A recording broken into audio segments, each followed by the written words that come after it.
नमस्कार, ABC channel में आपका स्वागत है। मैं हूं सचिन श्रीवास्तव और आप मेरे साथ देखेंगे आजमगढ़ से जुड़ी खबरें। आइए नजर डाल लेते हैं आज की खास खबरों पर। खबर के प्रायोजक हैं गोमती ग्रामीण निधि बैंक। निवेश और सिक्योर्ड लोन के लिए संपर्क करें paradise international school, Hirapatti, Azamgarh. Admission open. Play group to class 10th CBSE pattern. Sarvodaya public school, Harvanshpur, Azamgarh. Admission open. Vidyapeeth centre for IIT, JEE and NEET. Sai international school, निकट RTO office, Badli Bazar, Azamgarh. Admission open. Dalim sun baby school, Tiwaripur, Mau road, Azamgarh. Admission open. GD global school, Kartalpur, Azamgarh. Admission open. और hotel park green, Sidhari, Azamgarh. Azamgarh में 16 नगर निकायों के लिए मतगणना का कार्य शनिवार को मतगणना स्थल पर शुरू हो जाएगा। जनपद में 8 तहसीलें हैं, जिसमें 7 तहसीलों में से संबंधित नगर निकायों की काउंटिंग तहसील परिसरों में ही होगी, जबकि सदर तहसील से संबंधित 3 नगर निकायों काउंटिंग DAV डिग्री और DAV इंटर कॉलेज में बनाया गया। जिले के मुख्य विकास अधिकारी श्री प्रकाश गुप्ता ने बताया कि जिले में 114 टेबल मतगणना के लिए लगाए गए। प्रत्येक टेबल पर 2 टीमें लगेंगी। एक टीम अध्यक्ष और दूसरी टीम वार्ड सदस्य के लिए मतगणना करेगी। प्रत्येक टीम में 1 पर्यवेक्षक और 4 मतगणना सहायक होंगे। इस प्रकार एक टेबल पर 10 लोगों की टीम रहेगी। मतगणना का कार्य पूरी सुरक्षा के साथ व्यवस्था CCTV और वीडियोग्राफी की नजर में रहेगा। मतगणना के लिए 5 चक्र निर्धारित किए गए। सुबह 8 बजे से मतगणना शुरू हो जाएगी। इस प्रकार उम्मीद है कि 12 से 2 बजे तक मतगणना का कार्य पूरा कर लिया जाएगा। इसलिए एक ही शिफ्ट में मतगणना कार्य होने के चलते 2 शिफ्ट की ड्यूटी नहीं लगाई गई। मुख्य विकास अधिकारी ने बताया कि सुबह 8 बजे से 5 चक्र तक हुई मतगणना। प्रत्येक टेबल पर होंगे 10 गणनाकर्मी। जिले में 110 टेबल पर काउंटिंग का कार्य संपन्न कराया जाएगा। सामान्य निर्वाचन 2023 में जनपद आजमगढ़ की मतगणना की समस्त तैयारियां अंतिम चरण में हैं। कल प्रातः 8 बजे से मतगणना का कार्य प्रारंभ होगा। सभी तहसील मुख्यालयों और सदर तहसील में DAV इंटर और डिग्री कॉलेज मतगणना केंद्र बनाए गए हैं। मतगणना केंद्रों में टेबल्स लगाई जा रही हैं और सभी मतगणना टेबल पर 2 टीमें लगाई जाएंगी, एक पर्यवेक्षक और 4 गणना सहायकों की। और ये सारे लोग अध्यक्ष और सदस्य पद की मतगणना का कार्य पूरा करेंगे। इसके लिए हम लोगों ने CCTV कैमरे, वीडियोग्राफी और अन्य सारी व्यवस्थाएं लगभग पूरी कर ली हैं और आज ही बैठक करके समस्त रिटर्निंग अधिकारियों को निर्देश भी दिए जा चुके हैं। हम लोग कल सकुशल मतगणना का कार्य संपन्न कराएंगे। कितने लगाए गए? प्रत्येक मतगणना टेबल, कुल हमारे 114 मतगणना टेबल बनाई गई हैं और प्रत्येक मतगणना टेबल पर 2 टीमें लगाई गई हैं। एक अध्यक्ष पद की मतगणना करेगी और दूसरी सदस्य पद की मतगणना करेगी। प्रत्येक टेबल पर 2 टीमों में कुल 10 मेंबर्स लगाए गए हैं। परिणाम कब तक आने की संभावना? परिणाम सुबह से ही आने शुरू हो जाएंगे। वार्ड के सदस्यों के चक्रवार मतगणना का कार्य होगा और हर टेबल पे अधिकतम 5 चक्र तक मतगणना हमारी की जानी है। तो मुझे ऐसा लगता है कि 12 बजे के बाद से 2 बजे तक हमारी सारे मतगणना परिणाम घोषित हो जाएंगे। अलग-अलग शिफ्ट लगाएंगे? जी नहीं, एक ही शिफ्ट में, चूँकि 5 ही हमारे चक्र हैं और इसलिए हमारी एक चक्र में 8 बजे से मतगणना का कार्य प्रारंभ होगा और 8 घंटे का प्रथम चक्र होता है, प्रथम शिफ्ट होती है।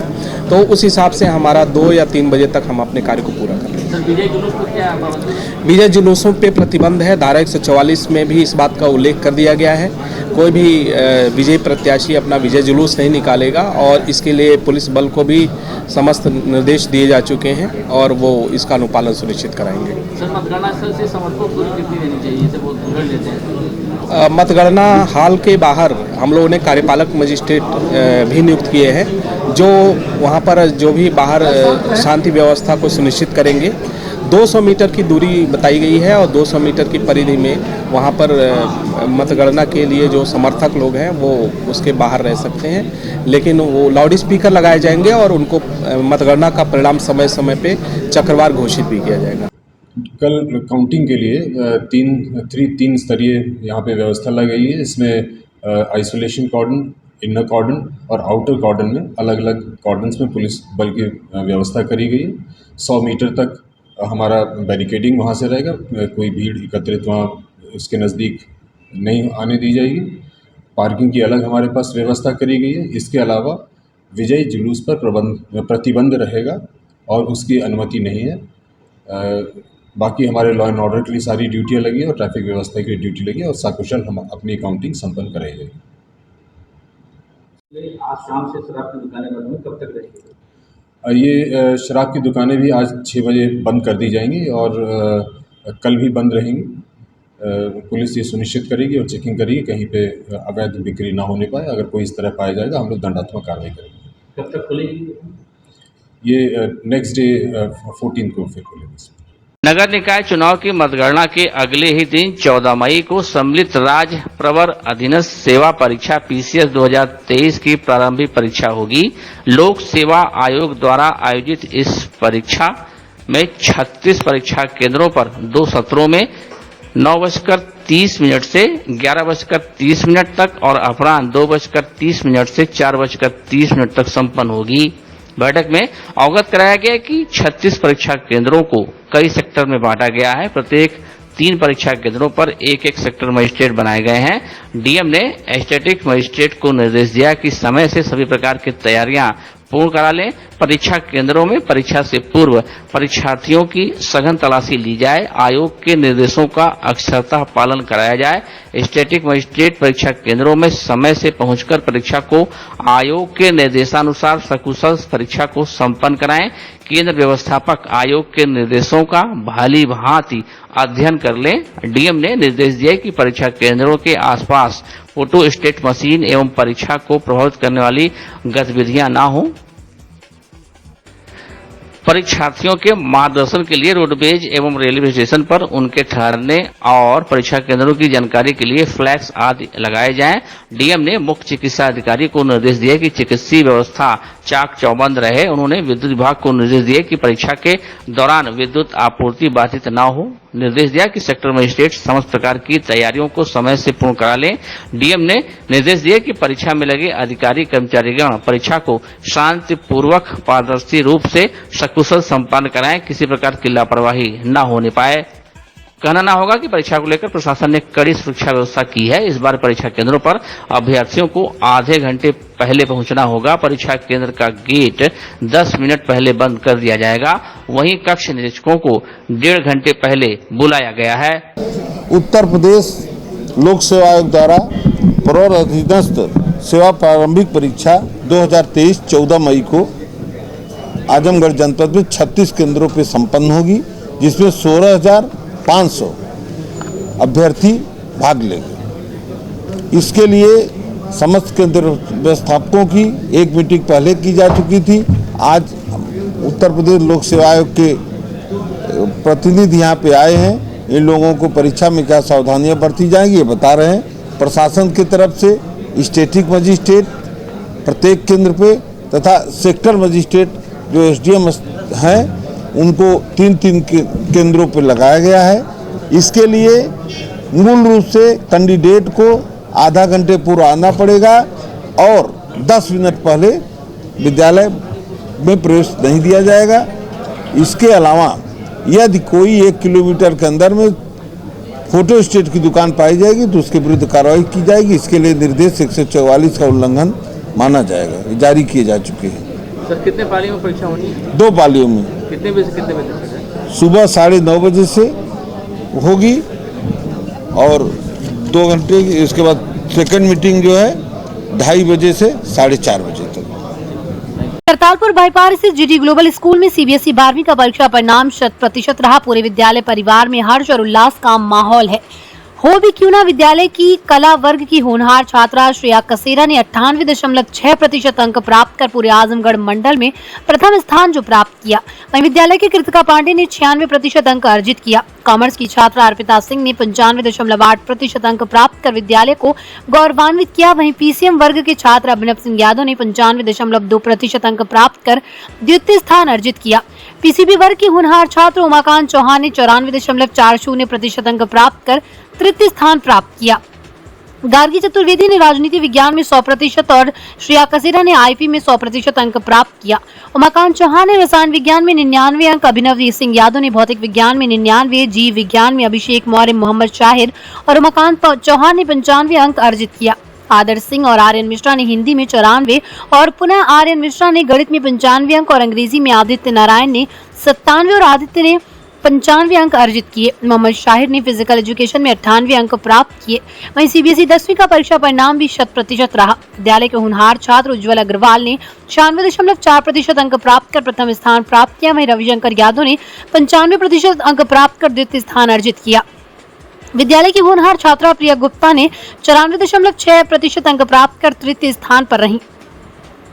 अंग्रेजी में पायल सिंह ने 99 अंक और उज्जवल अग्रवाल ने गणित एवं विज्ञान में 99 अंक एवं सचिन ने सामाजिक विज्ञान में अर्जित कर विद्यालय को गौरवान्वित किया। विद्यालय के निदेशक स्वाति अग्रवाल एवं प्रबंधक गौरव अग्रवाल जी ने सफल छात्र छात्राओं का मुंह मीठा करते हुए उन्हें बधाई दी और उनके उज्जवल भविष्य की कामना की और समस्त पीजीटी शिक्षकों के प्रति आभार व्यक्त किया।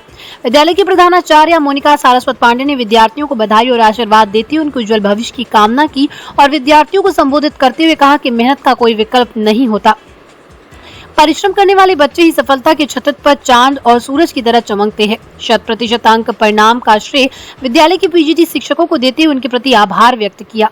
इसका श्रेय मैं अपने टीचर्स को देना चाहूँगी और अपने पेरेंट्स को। टीचर्स जो मुझे गाइड करते रहे, उन्होंने पढ़ाया और मैंने कोई कोचिंग या फिर कहीं और कोई और सोर्स नहीं लिया इसके लिए। जो मेरे टीचर्स मुझे पढ़ाते थे और जो मेरी बुक थी वो सफिशिएंट थी हमारे लिए। और पेरेंट्स जो हमें सब कुछ ला कर दे रहे हैं टाइम से, हमें कोई भी बुक्स चाहिए, कॉपी चाहिए, वो हमें वही ला कर दे रहे हैं, तो क्रेडिट इन्हीं दो लोग को जाता है। अच्छे मार्क्स लाने के लिए किस तरह पढ़ाई करनी चाहिए? ये अगर ये कोई सोचता है कि तुम दिन 24 घंटे में से 10 घंटे पढ़ लो, 12 घंटे पढ़ लो, तुमसे हो जाएगा, तो ऐसा नहीं है। मैं खुद जैसे मेरा ये नहीं था कि मैं रेगुलर रोज़ 8 घंटे पढ़ रही हूँ, 10 घंटे पढ़ रही हूँ। 4 घंटे पढ़ो, 3 घंटे पढ़ो, पर जब पढ़ो तो वो लगे कि हाँ तुमने पढ़ा है। तुम मस्ती भी करो, तुम खेलो। स्कूल में भी मैंने जो है हर चीज़ एक्टिविटी में तुम पार्ट लो, तुम मस्ती करो, तुम हंसी मजाक जो भी है सब करो और पढ़ते भी रहो साथ में। इसका मतलब ये नहीं तुम पूरा जाओ गेम में ही तुम चले जाओ पढ़ाई छोड़ के। तो हर फील्ड में तुम मतलब अगर रेगुलर रहो और पढ़ाई भी जो है सही से होती रहे तो सही है। मैं सिविल सर्वेंट बनना चाहूँगी। दिखाई तो उसकी अपनी मेहनत है जो वो घर पे करती थी। हम लोग तो खैर दुकान पे रहते हैं तो पता नहीं वो घर पे कितना पढ़ती कितना नहीं पढ़ती है। तो बाकी तो स्कूल में उसके टीचर और जो स्कूल के स्टाफ हैं उनका पूरा मार्गदर्शन रहा है उसके स्टाफ करने में। अच्छा, आप लोग अपना दुकान में बच्चे किस तरह अपना हर काम करने के बाद भी पढ़ाई लिखाई करती थी, इसको क्या करना चाहेंगे? किस बात के लिए? जैसे कि आप दुकान देखते हैं सुबह से लेकर शाम तक, और किस तरह बच्ची किस तरह पढ़ाई करती थी, घर का काम करती हुई? नहीं, हमने तो बच्चों से कह दिया कि भाई देखो अब तुम लोग छोटे बच्चे तो नहीं, तुमको बैठाया जाए, होमवर्क कराया जाए। अब आपके ऊपर है कि आप खुद को अगर कुछ बनना है या कहीं इस्टेब्लिश होना है तो आप खुद पढ़ाई करिए और जो कुछ भी आवश्यकता है वो हमसे कहे, उसको हम लाके पूरा करेंगे। बाकी आपकी मेहनत रहेगी और स्कूल में आपके टीचर्स का जो योगदान रहेगा वो बहुत मायने रखा है। बच्चों को भी समय देते थे पढ़ने के लिए कि वर्क में ज़्यादा व्यस्त है? जब छोटे थे तब तो दिया ही जाता था। अब तो वो समझदार हो गए, अब वो अच्छा बुरा अपना खुद समझते हैं। अब कहना नहीं पड़ता कि बेटा आप बैठ के पढ़ो। ये अगर वो खेल रहे हैं तो ठीक है, वो खेल रहे हैं, टीवी देख रहे हैं तो टीवी देख रहे हैं। जब वो पढ़ाई कर रहे हैं, रात में पता लगा वो शाम 9 बजे 10 बजे के बाद वो पढ़ रहे हैं 2 घंटे, 12 बजे तक पढ़ रही हैं 2 घंटा, तो हमको लगता है रात का समय जो 2-3 घंटे का होता है बच्चों के या किसी के भी पढ़ने का, वो सबसे अच्छा होता है क्योंकि उसमें माहौल बिल्कुल शांत होता है, कहीं से किसी तरह कोई डिस्टर्बेंस उनको नहीं होता है रात के समय। मेरे पेरेंट्स और थोड़ा मेरा भी है। मेरे टीचर्स ने मेरे बहुत सपोर्ट किया, मतलब कोई भी चीज़ स्कूल में या घर पे भी, तो टीचर्स पेरेंट्स। पढ़ाई का समय क्या होता है? वो तो लोगों पे डिपेंड करता है। जैसे मैं सुबह में भी थोड़ा सा पढ़ लेती हूँ और थोड़ा शाम को भी, रात में भी थोड़ा थोड़ा, या कब कुछ लोग सिर्फ पूरे रात भर पढ़ते हैं, कुछ लोग सिर्फ सुबह भर पढ़ते, तो मेरा तो थोड़ा थोड़ा हमेशा था। परीक्षा के समय दिक्कत है, सबसे हेल्प किसने की? टीचर्स ने। किस तरह की हेल्प करते हैं? जो भी मेरा क्वेश्चन जैसे ही मैंने पूछा वो तुरंत उसका आंसर देते थे, या अगर कोई मेन ज़्यादा समस्या है तो फिर फ़ोन भी कर सकते थे, तो वो लोग तुरंत समझा देते थे सब चीज़। Firstly to my teachers and to my parents I will give all the credits because उन्होंने मुझे बहुत हेल्प की है from the day of starting and from the day to end. उन्होंने मेरी बहुत हेल्प की है। किस तरह की हेल्प करते हैं परीक्षा? टेस्ट, रेगुलर टेस्ट करवाने, आपके डाउट सॉल्व करने एंड ईच एंड एवरीथिंग वो हेल्प करते थे।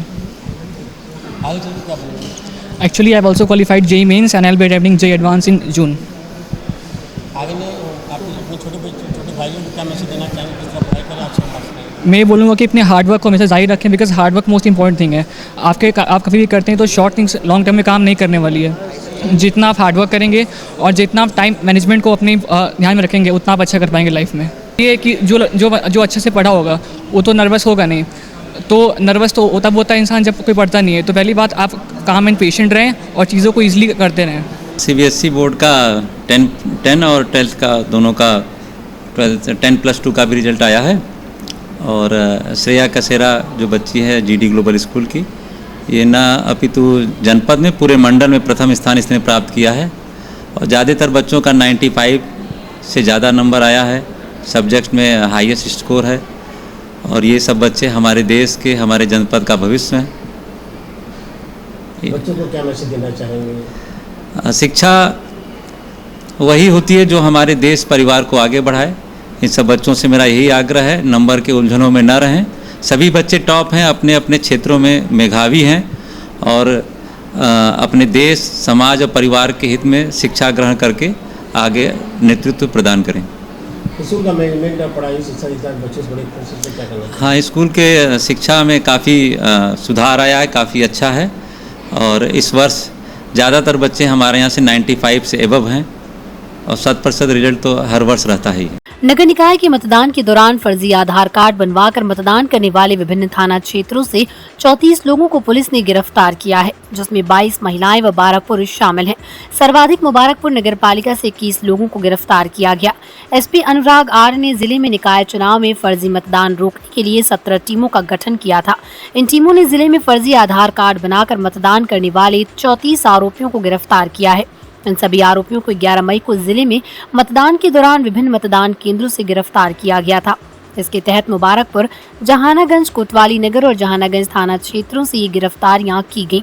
जिले की पुलिस ने मुबारकपुर थाना क्षेत्र 21 फर्जी मतदाताओं को गिरफ्तार किया।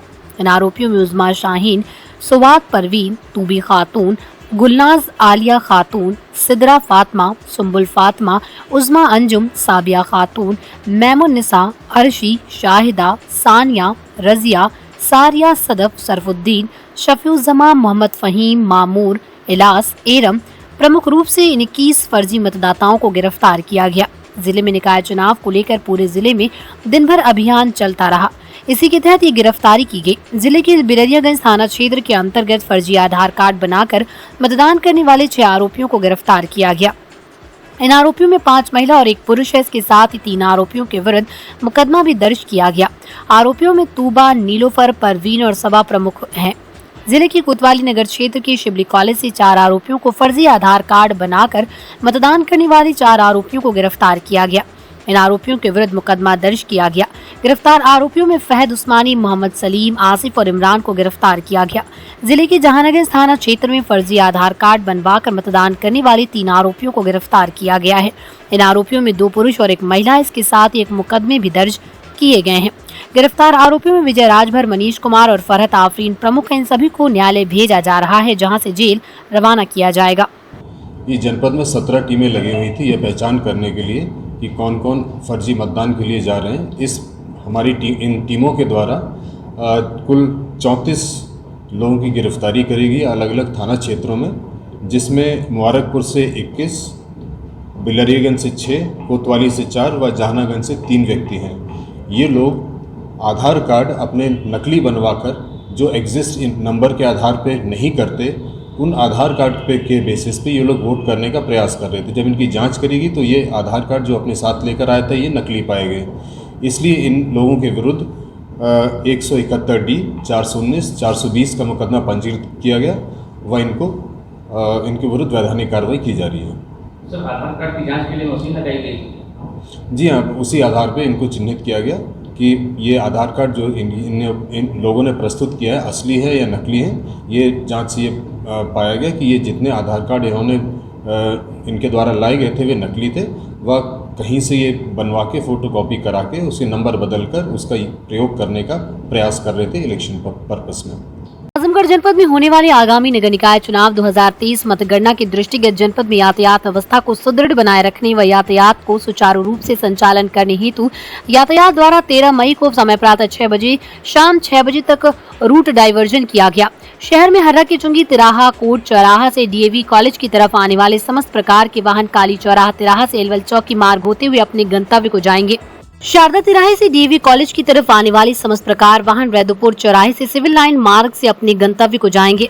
अग्रसेन तिराहे से काली चौराहा तिराहा की तरफ जाने वाले वाहन को गांधी तिराहा से रद्दपुर की तरफ डाइवर्ट किया जाएगा। बड़ा देव तिराहा से काली चौरा तिराहा की तरफ जाने वाले समस्त प्रकार का आवागमन पूर्णतः प्रतिबंधित रहेगा। तहसील सगड़ी में गोरखपुर मार्ग से आजमगढ़ शहर की तरफ आने वाले भारी वाहन मुबारकपुर मोड़ थाना अंतर्गत जीएनपुर से सठियाव चौराहा होकर अपने गंतव्य को जाएंगे। आजमगढ़ से गोरखपुर मार्ग को जाने वाले वाहन, भारी वाहन, बस, ट्रक, डीसीएम आदि हाफिजपुर न जाकर नरौली तिराहा, हाइड्रिल चौराहा, बैठौली तिराहे से सठियाव चौराहा होकर अपने गंतव्य को जाएंगे। तहसील निजामाबाद में जौनपुर शाहगंज मार्ग से आजमगढ़ की शहर की तरफ आने वाले भारी वाहन फरिया तिराहा से रानी की सराय होकर अपने गंतव्य स्थान को जाएंगे। मंदुरी तिराहे से निजामाबाद की तरफ जाने वाले भारी वाहन मंदुरी से भवरनाथ चौराहा आकर अपने गंतव्य को जाएंगे। तहसील मेहनगर में पलहना में मेहनगर तहसील की तरफ जाने वाले भारी वाहन पलहना से ही लालगंज से 4 लेन होकर अपने गंतव्य तक जाएंगे। मेहनगर से तहसील की तरफ जाने वाले वाहन मेहनगर से खरियानी होते हुए गंतव्य को जाएंगे। तहसील लालगंज में भीरा तिराहे से लालगंज कस्बे की तरफ जाने वाले वाहन 4 लेन होकर अपने गंतव्य को जाएंगे। आजमगढ़ से वाराणसी की तरफ जाने वाले वाहन लालगंज कस्बा की तरफ न जाकर सीधे 4 लेन से ही अपने गंतव्य को जाएंगे। तहसील फूलपुर में जौनपुर शाहगंज मार्ग से आजमगढ़ की तरफ आने वाले समस्त प्रकार के वाहन अंबारी चौराहे से माहुल होकर अपने गंतव्य को जाएंगे तथा आजमगढ़ से जौनपुर शाहगंज को जाने वाले वाहन उसी मार्ग से अपने अपने गंतव्य को जाएंगे। शुक्रवार को केंद्रीय माध्यमिक शिक्षा परिषद दिल्ली ने कक्षा 10वीं तथा 12वीं का परीक्षा परिणाम घोषित किया, जिसमें सर्वोदय पब्लिक स्कूल हरबंशपुर आजमगढ़ की 12वीं कक्षा से बायोलॉजी वर्ग की अंजलि यादव ने सर्वश्रेष्ठ प्रदर्शन करते हुए 94% अंक प्राप्त किए। इसके अतिरिक्त प्रशांत यादव ने बायोलॉजी वर्ग से 92%, शरद यादव ने बायोलॉजी वर्ग से 91.6%, सनी गुप्ता ने गणित वर्ग से 90.4%, शुभम यादव ने बायोलॉजी वर्ग से 89.8% अंक प्राप्त किया। साथ ही साथ 10वीं कक्षा से अल्पना यादव ने सर्वश्रेष्ठ प्रदर्शन करते हुए 94% अंक प्राप्त किए। इसके अतिरिक्त आयुष रंजन तथा सौरभ यादव ने संयुक्त रूप से 92.8%, श्रेया वर्मा ने 92.2%, आदित्य कुमार राय ने 90.6%, प्राकृति यादव ने 90.4% अंक प्राप्त किया। ज्ञात हो कि सर्वोदय पब्लिक स्कूल संपूर्ण रिजल्ट उत्कृष्ट रहा। विद्यालय के प्रधानाचार्य ने अपने संबोधन में कहा कि शिक्षकों एवं बच्चों ने कठिन परिश्रम किया, जिसका उन्हें उत्कृष्ट परिणाम मिला। विद्यालय के बच्चों के उत्तम प्रदर्शन पर विद्यालय के संस्थापक प्रबंधक राजेंद्र प्रसाद यादव ने बच्चों को उनकी उत्कृष्ट सफलता पर हार्दिक बधाई दी एवं बच्चों के उज्जवल भविष्य की कामना करते हुए कहा कि ये परीक्षाफल विद्यालय के शिक्षकों एवं बच्चों के अथक एवं सतत प्रयास का परिणाम है। हम भविष्य में भी उत्कृष्ट परीक्षाफल देने के लिए प्रयासरत हैं। अपने टीचर्स को देती हूँ और सबसे पहले तो मैं अपने भैया को देती हूँ जिनका नाम है विशाल श्रीवास्तव, और मैं अपने मम्मी पापा को देती हूँ जो इतना सपोर्ट करते हैं मुझे अब पढ़ने के लिए। सबसे बड़ी चीज़ होती है फैमिली में सपोर्ट करना, कि अपने इमोशनली सपोर्ट करना, क्योंकि सब लोग तो इकोनॉमिकली तो सपोर्ट करेंगे ही, फादर मदर चाहे कोई भी हो, लेकिन इमोशनली सपोर्ट सबसे ज़्यादा फादर मदर करते हैं। That's enough. जब आप सुटेबल हो, खास करके शाम का टाइम, सुबह का टाइम ज़्यादा अच्छा रहता है। मेरा शेड्यूल रहा है सुबह 4 से 6 के बीच में और शाम को। टीचर किस तरह हेल्प करते हैं पढ़ाई में? टीचर्स हर तरफ से हेल्प करते हैं पढ़ाई में, और कोई भी प्रॉब्लम हो उसका सल्यूशन किसी भी टाइम, अगर टीचर्स खाली रहते थे तो हमें कोई भी क्वेरी हो तो उसको सॉल्व करते थे हमेशा। क्या बनना चाहिए? लेक्चरर बनना चाहती हूँ। मेरा नाम स्नेहा त्रिपाठी है, 12th M1 मैथ्स से। सफलता का श्रेय किसको देते हैं? अपने पेरेंट्स को और अपने टीचर्स को, सारे टीचर्स को, कोचिंग वाले टीचर्स, स्कूल के साथ सबको। परीक्षा समय जब नर्वस हुई सबसे ज़्यादा हेल्प किसने किया? मेरे भैया ने। किस तरह की हेल्प होती है? वो मुझे समझाते थे कि नंबर ज़रूरी है लेकिन वही सब कुछ नहीं होता है। पढ़ने का समय कब होना चाहिए? सुबह के टाइम सबसे बेस्ट होता है। जो बच्चे आपके छोटे हैं उनको क्या मैसेज देना चाहेंगे? यही कि मतलब हमारे टीचर्स जो कहते हैं वो सबसे सही बात होती है। भले फ्रेंड्स के साथ आप एंजॉय कर सकते हैं लेकिन टीचर्स की बात सबसे इम्पोर्टेंट होती है। क्या बनना चाहिए? IIT क्वालिफाई करना मेरा मेन एम है। क्या नाम है आपका? आयुष। किस क्लास? 10th। सफलता का श्रेय किसको देते हैं आप? अपने परिवार को और अपने टीचर्स को जिन्होंने मुझे कोऑपरेट किया। पढ़ाई के समय कब होना चाहिए? पढ़ाई के समय वही जब अच्छा लगे, बंदे का मन करे। अनुभव रहा, क्योंकि बिना किसी पूर्व सूचना के आज 11:30 बजे केंद्रीय माध्यमिक शिक्षा बोर्ड ने 12वीं की परीक्षा फल घोषित की। हम लोगों ने पोर्टल पर देखा और इसके बाद जो हमें परीक्षा फल के बारे में जानकारी प्राप्त हुई वह यह रहा कि हमारे बायोलॉजी वर्ग से 94% अंक प्राप्त करके अंजलि यादव ने सर्वश्रेष्ठ प्रदर्शन किया। मैथ वर्ग से 92% के साथ में शुभम यादव ने अग्रसारित करते हुए अपने आप को विद्यालय के नाम रोशन वाली लिस्ट में अग्रसित किया। हम विद्यालय की तरफ से इन दोनों बच्चों को भावी भविष्य उज्जवल हो ऐसी शुभकामनाएं देता हूं। 12वीं वर्ग में 283 बच्चों ने पंजीकृत कराया था, जिसमें 260 बच्चे प्रथम श्रेणी में पास हुए। शेष अपनी प्रतिशतता को उस श्रेणी में नहीं जोड़ पाए जो कि प्रथम श्रेणी के कालांश को दर्शाता हो। साथ ही साथ 2 बच्चे एब्सेंट रहे। इस तरीके से अगर हम पूर्ण परिणाम देखें तो लगभग 100% रहा है। साथ ही साथ जैसे ही हम लोग 12वीं परीक्षा को एनालिसिस करने के लिए बैठे हुए थे, उसी समय पुनः नोटिस प्राप्त हुआ कि 10वीं का परीक्षा भी निकलने वाला है।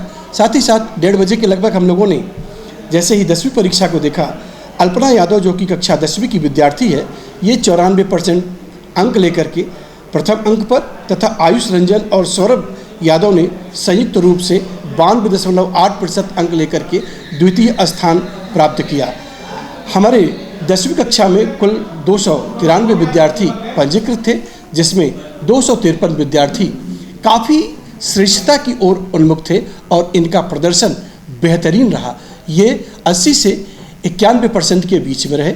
इनको विद्यालय परिवार की ओर से मैं धन्यवाद देना चाहता हूँ।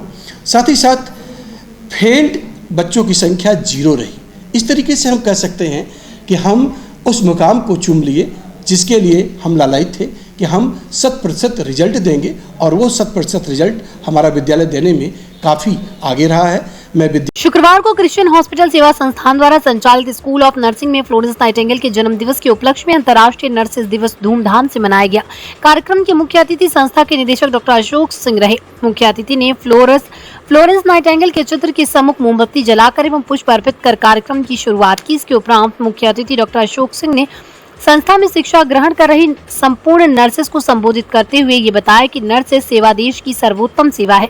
जिस प्रकार की सेवा फ्लोरेंस नाइटिंगेल ने समाज को दी थी और कहती थी कि नर्स किसी भी मरीज के साथ भेदभाव नहीं करती, नर्स के लिए हर मरीज खास होता है, उसी प्रकार की सेवा की अपेक्षा समाज आपसे रखता है। इस दौरान सेवा भाव से कार्य करते हुए अपनी अलग पहचान बनाने वाली मिशन अस्पताल में 35 वर्षों से कार्य कर रही नर्स सलानी नाग को नर्स सम्मान से नवाजा गया।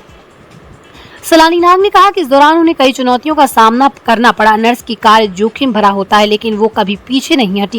कार्यक्रम के दौरान जहां केक काटकर नर्सिंग की जन्मदात्री फ्लोरेंस नाइटिंगेल का जन्मदिवस धूमधाम से मनाया गया, वहीं नर्सेज डे पर छात्र छात्राओं ने पोस्टर, पेंटिंग, मॉडल कंपटीशन, गाना, डांस व प्रतियोगिता में भी बढ़ चढ़कर प्रतिभाग किया, जिसमें मुख्य अतिथि द्वारा अवलोकन कर छात्र छात्राओं को पुरस्कृत किया गया।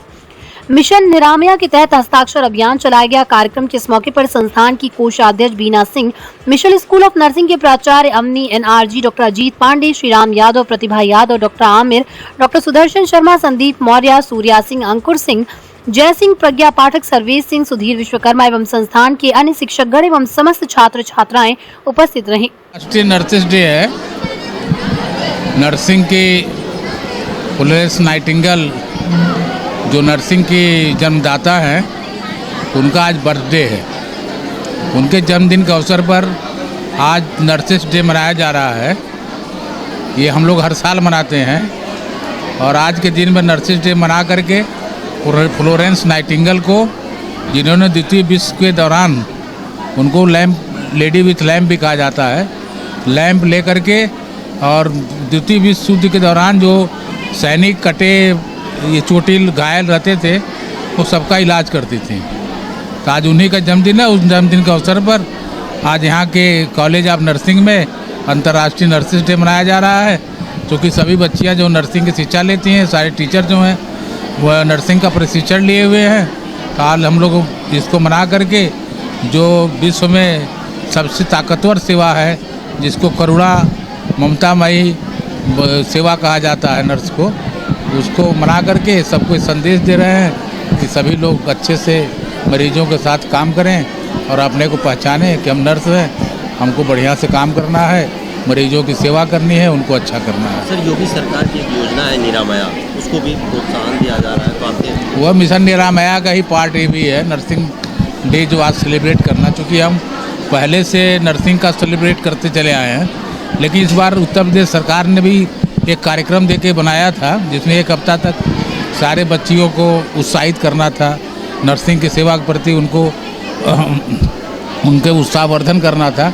तो ये चल रहा है। आज लास्ट डे है 12 तारीख को, आज जो नर्सिंग डे है, ये सबका जो कॉपी है ये सब उनको भेजी जा रही है स्टेट मेडिकल फैकल्टी को, उनके अपडेट किया जा रहा है, अपलोड किया जा रहा है उनके वेबसाइट वगैरह पर।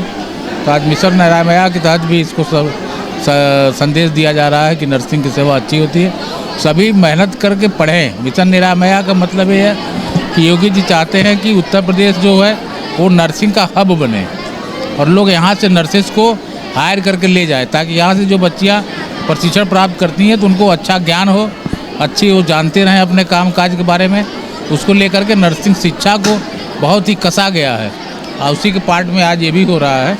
ये सारा Uttar Pradesh state medical faculty जो है सबका अवलोकन कर रही है और उसी के तहत अच्छे नर्सेस तैयार करने का जो योगी जी ने संकल्प लिया है उसके में हम सहयोग कर रहे हैं। नगर निकाय चुनाव में नगर पालिका परिषद आजमगढ़ से अध्यक्ष पद हेतु निर्दल प्रत्याशी गोविंद दुबे ने मतदान संपन्न होने के बाद चुनावी रण में कंधे से कंधा मिलाकर चलने वाले मित्रों, सहयोगियों, समर्थकों और नगर की सम्मानित जनता के प्रति आभार प्रकट किया है। उनका कहना है कि जिस तरह से नगर की जनता ने उन्हें सहयोग और प्यार दिया, उसके वो आजीवन ऋणी रहेंगे और पिछले 15 वर्षों से किए जा रहे समाज सेवा के कार्यों को आगे बढ़ाएंगे। आपको बता दें कि गोविंद दुबे का चुनाव चिन्ह वृक्ष था और उन्होंने दमदारी से चुनाव लड़ा। अब देखना ये होगा कि 13 मई को मतगणना में शहर के मतदाताओं का कितना समर्थन उन्हें हासिल हो पाता है। सादर प्रणाम। नगर की सम्मानित जनता, अभिभावकों व मातृशक्तियों को प्रणाम करते हुए अपने सभी मित्रों और बड़े भाइयों को प्रणाम निवेदित करता हूँ, जो इस चुनावी रण में हर प्रकार से मेरे साथ मेरा संबल बने रहे। मैं उन सभी का आजीवन आभारी रहूँगा और उन सब का प्यार आजीवन हमें मिलता रहे, ऐसी शुभकामना रहेगी मेरी। आजमगढ़ की जनता जो प्यार और आशीर्वाद मुझे दी है, इसके लिए मैं उनका कोटि कोटि धन्यवाद ज्ञापित करता हूँ। बहुत बहुत धन्यवाद, प्रणाम आप सभी को। महादेवी हायर सेकेंडरी स्कूल सिधारी आजमगढ़ की सीबीएसई परीक्षा में कक्षा 10 2023 का परीक्षाफल 100% रहा। विद्यालय की छात्रा श्रद्धा शर्मा ने 95.16% अंक प्राप्त करके पूरे विद्यालय में प्रथम स्थान प्राप्त किया तथा दूसरे स्थान पर माहिका पटेल 87.83%, तीसरे स्थान पर प्रिंस कुमार 87.5% तथा चतुर्थ स्थान पर अमन सिंह 87% रहे तथा अतुल सिंह, काजल कनौजिया, संजीवनी यादव, अमृतराज सिंह, श्रेया मौर्य ने अच्छे अंक प्राप्त करके विद्यालय को गौरवान्वित किया। इसी क्रम में कक्षा 12वीं का परीक्षाफल भी 100% रहा। विद्यालय की छात्र विशाल राजभर ने 92% अंक प्राप्त करके विद्यालय में प्रथम स्थान प्राप्त किया। छात्र ने सभी विषयों में A1 श्रेणी प्राप्त किया। साक्षी, प्रियांशु मौर्य, दिव्या सोनकर, अंकित मौर्य, प्रिया यादव, अरुण पांडे, प्रीति यादव ने अच्छे अंक प्राप्त करके विद्यालय को गौरवान्वित किया है। छात्र छात्राओं की इस उपलब्धि पर विद्यालय के संस्थापक श्री राम लखन मौर्य, प्रबंधक श्री DP मौर्य, डायरेक्टर श्री नरेंद्र कुमार, प्रधानाचार्य श्री रामनयन मौर्य, कोऑर्डिनेटर आनंद मौर्य, अजय कुमार यादव, रामचरण मौर्य, ब्रिजराज यादव एवं शिक्षक दिनेश यादव, किशन यादव, राधा कृष्णन यादव, कमलेश यादव, जितेंद्र तिवारी, ब्रिजेश यादव, मेवालाल यादव, जितेंद्र यादव एवं राहुल तिवारी ने हार्दिक बधाई दी तथा उनके उज्जवल भविष्य की कामना की। Sarvodaya public school near RTO office, Harvanshpur, Azamgarh, affiliated to CBSE, admission open for classes nursery to 9th and 11th. Dedicated, experienced and well qualified staff. Computer science from class 1st onwards. Playground with lush green campus. Yoga, art and craft, drawing, music, dance classes. Separate composite laboratories. Separate classes for girls. Well stocked library. Hostel facility available. Free health checkup in Sarvodaya Hospital. Vidyapeeth School Center, PW School, Integrated Center for IIT JEE and NEET. Sai international school, Pura Pande, निकट RTO office, Bhadri Bazar, Azamgarh. ICSE board new Delhi से मान्यता प्राप्त। प्रत्येक class में smart class की व्यवस्था, सुव्यवस्थित science और कंप्यूटर लैब्स, इंडोर और आउटडोर स्पोर्ट्स फैसिलिटीज, पूरे सिटी में वाहन की सुविधा। Admission open for new session, nursery to class 9th and 11th। Sai international school Pura Pande निकट RTO office Bhadri Bazar Azamgarh. Delim sunbeam school Tiwaripur Mau road Azamgarh. Admission open for new session play group to class 9। Special features: smart class available, science, computer lab and library, indoor and outdoor sports facilities, experienced teachers, monitoring with CCTV camera, transport facility. Give your child a quality education. Dalim Sunbeam School, Tiwaripur, Mau Road, Azamgarh. Paradise International School, Hirapatti, Azamgarh. Admission open. Play group to class 10. CBSE pattern English medium school, in-house developed digital learning platform.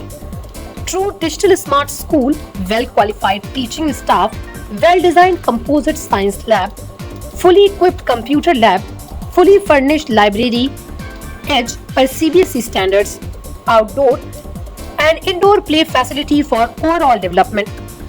Our branch Kids Paradise Fun of Learning Playgroup section of Paradise International School to 100+ design activity kits and play zone for Kids Paradise Playgroup section.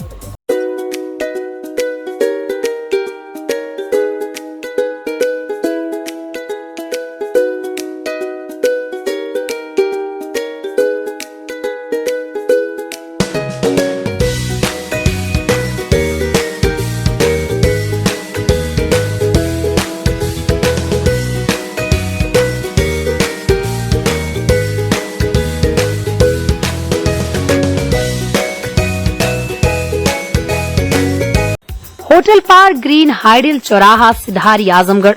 स्वच्छ और आरामदायक AC and non AC rooms, 24 hour room service, north Indian, south Indian, Chinese, Italian, veg and non veg लजीज और जायकेदार व्यंजन उचित rate पर उपलब्ध। शादी, विवाह, engagement, marriage anniversary, birthday party के लिए लार्ज बैंक्वेट हॉल, मीटिंग और सेमिनार के लिए कॉन्फ्रेंस हॉल।